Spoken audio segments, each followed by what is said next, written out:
Yo, what's up, YouTube, man? It's your boy, So I tried to upload the video that I had to go along with this video. I mean, it was too long for me, so I'm just gonna upload it after I upload this one. But just to give you guys an update, what's going on. The home I'm staying in has been breached. They've put some chemicals all in the room, all in the food. I put chemicals all in my car again. It's the chemicals. It's basically I'm gonna be explaining on the other video. I've already did the video, but I'll be explaining. But they basically put like pesticides, insecticides, which can be absorbed through your skin, as well as if you inhale it, can also make you sick. Can cause like heart issues, respiratory issues, and things like that. So that's what they're doing. Basically, they're covertly poisoning me. You know what I'm saying? So I guess they want me to be somebody's prisoner in a home, have to stay at the house all the time. But I ain't nobody's prisoner, bro. But we've taken measures to check and see and make sure that if someone get caught around here, that they'll be caught. We got more eyes on these people, so hopefully they won't break in here again. But if they do, we'll be ready. I hope, man. It's like psycho. People are psycho, man. Yeah, but other than that, man, just that song that played, man. That song really reflects how I feel. Anytime I play a song on here, that's exactly how I'm feeling right now. The last day's approaching. It could be, you could take it one or two ways. It could be exciting for you, or you could be kind of dreading it. You know what I mean? If you're not living right, if you're not repenting, if you're not walking a good path, if you're not, living life the way you're supposed to, it could be a bad thing for you. But with everything going on with Israel and all that going on, hold on. Yeah, so like I was saying, with everything going on, just walking this path and just guys keep the faith, man. When someone breaks into the house or does this to me, it doesn't really affect me in the way that they think it. I think that they think it affects me. The way that it affects me is it's just I know you've been in here, and I know that the food I can't eat the food. No, there's voice recordings and all that. Probably watching me and my girl, you know what I mean, do our thing or whatever. I mean, these people are totally wacko, psycho people. But, there's solutions, man. There's solutions to this. It's just keep the fight and keep your eyes open. I'm not paranoid by any means. I just realize it and I can recognize these people from a mile away, you guys. So, oh, man. What else I want to talk about? I want to talk about... Now, I think with my boy, one of the people I watch on here, because I watch all you other guys' channel too. So Wayne Daniels and my boy Deepfake, they was talking about how the TIs basically they start off as targeted individuals and then they get flipped over and turn into gang stalkers. You know what I'm saying? Paid perps, agents, snitches. You know what I mean? And so when I was with the honey trap, I believe that they was trying to flip me and make me a gang stalker. You know what I'm saying? Just the way the girl was saying, talking, and all that. And they was probably trying to make me sign some type of contract or something. Because one of them gang stalkers, they sign a contract. It's a secret program or whatever, and they can't just divulge no information, or they'll get death. You know what I mean? So it's real serious. So when you see them gang stalkers, most of them people were targeted individuals, and it's shameful because they could not withstand the wiles of the program. They couldn't go through, what we go through. So, half the battle's won with that. Keep your faith in Yeshua. Keep your faith in the Most High.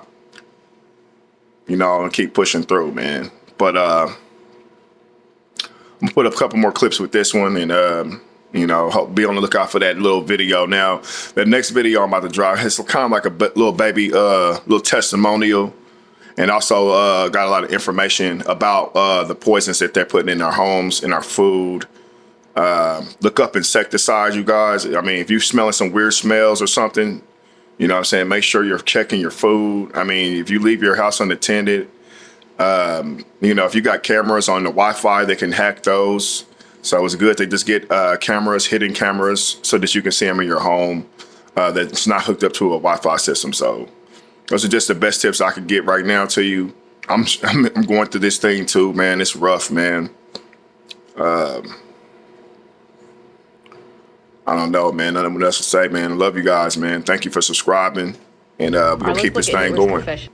Hitler said even in his death he would start World War III. One of his soldiers asked how. Hitler replied, "The day mankind finds out what I was trying to defend this nation Germany from, then that's the day World War III will start. For on that day, mankind will learn that I was trying to save my nation from the Freemasons, the Illuminati, and the Jews. For if the Americans wins the war, then they will conquer the world and forever be a slave to the Jews, and they will try to conquer God. Do you know who America has in its possession?" "No," the soldier replied. "America has the jewels of God. The Americans have stolen God's precious jewels." "What do you mean his precious jewels?" the soldier asked. Hitler said, "America has stolen the Jews. The Jews of God. His jewelry. The Negroes. They are the true Hebrew." Hitler tried to kill all those people because he knew they weren't really the Jews. Hitler even knows the Jews are black. Keep your word. Alright? If you are a man, you keep your word. And now all that the black people in this country are demanding, and even the black people in the whole world are demanding, is that you keep your word. You told us we were free. Well then, show us that we're free. You told us that there is justice, equality for all in this country. Well then, stick to your word. And let us see the justice and equality for all. Or else admit to us that you're not a man, you're a worm, you're afraid of us, you're afraid to give us equal stand. You're afraid that if you give us equal ground, that we will match you and we will override you. And if that's what you're afraid of us, then tell us that just what you're afraid of. But don't keep hiding it from us and holding this up to us, and every time we ask you for something, you give us a little bit of something, and it's all tokenism. We don't want tokenism. And there are most black men in this world that don't want charity. And yet still every time we ask you for something, you give us a little piece, a little piece. You're playing games with us. We're not children. We're big men. I've seen my father have to put up with all kinds of stuff. He was a big man. He raised a family. He went down south, and he had to go around to the back door with his wife. We're not asking for anything. We're not asking for any favors. All we want is what's ours. Now, there are many black veterans who are coming back, and they're mad. They're angry. Do you think that they're going to sit down through this? Our fathers didn't have the knowledge that we have. They sat through it. But there are other black youth that are not going to sit through it. We know about Che. We know about Fanon. We've read the books of our revolution. We've listened to Mao and his quotations. We know where we stand. We're not going to sit for it. We're asking, and if we ask and we don't get, we're prepared to stand up and take it. If I ask a man, I tell a man I am hungry. I tell him I am cold. And I ask him to do something about my condition. And this man holds a loaf of bread right in front of me so I can see it, and I keep asking him, I'm begging him to please give me a slice of the loaf of bread. I am hungry. Then it is known by every psychologist that the next step in the progression is I am going to knock him upside the head and take the bread from him. I'm not going to starve to death.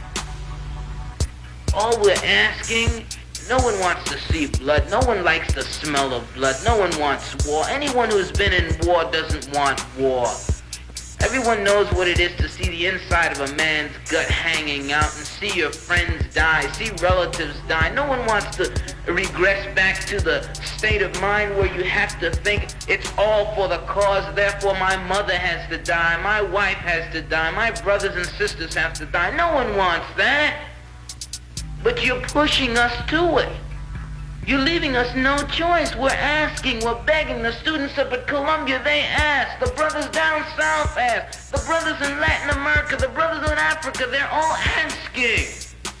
All they're doing is asking. Our fathers asked. Our grandfathers asked. The presidents of our universities, our colleges had to go to your back doors to beg that their children be given just enough money so that they could be taught something to live off. And yet still they asked and asked and asked, and you refused to give them anything. Now, we're just about out of patience. We're not going to ask anymore.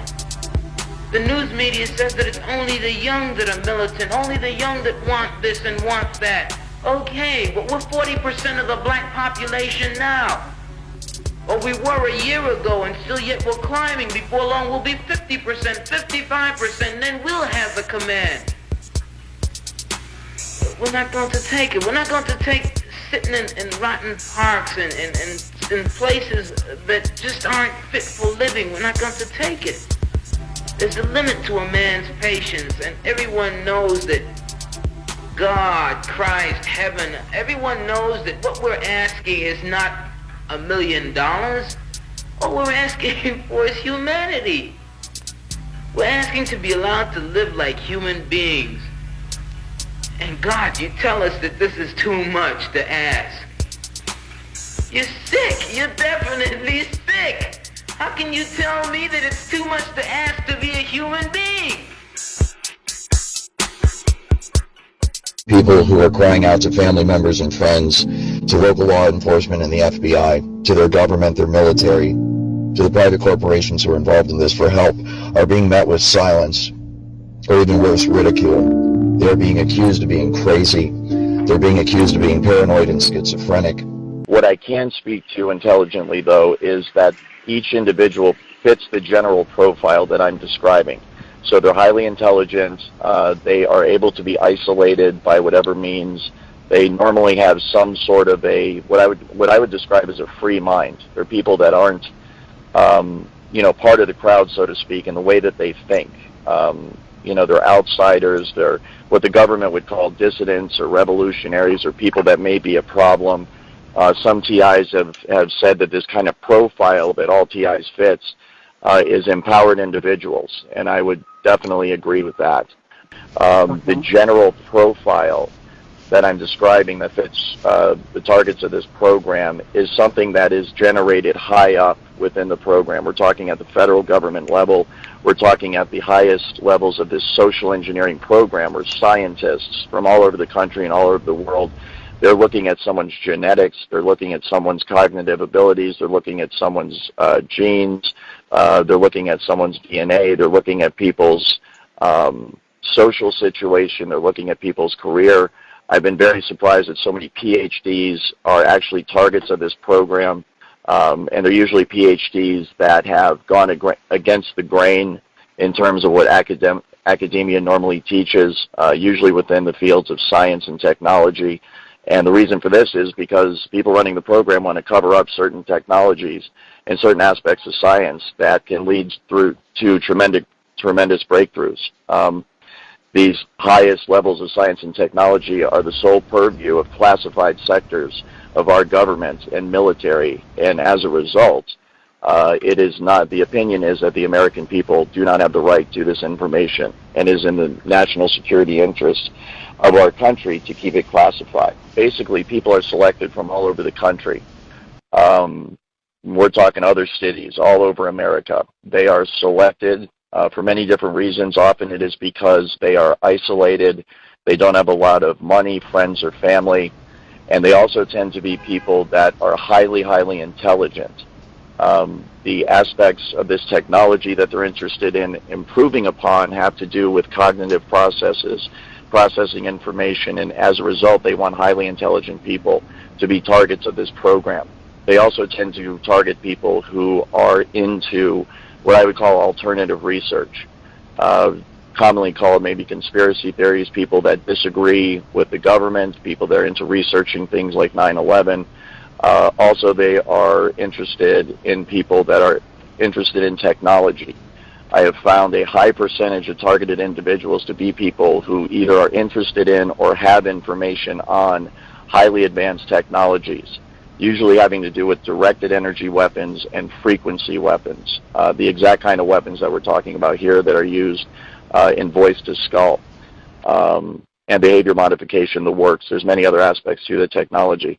But once these people are selected, they will have the entire gang stalking / voice to skull program run against them. This is detailed in my article, but they will be organized stalk. They will have career sabotage programs run against them to ruin their job. They will have character assassinations campaigns run against them in their neighborhood. They'll be isolated from family and friends as those individuals are turned against them.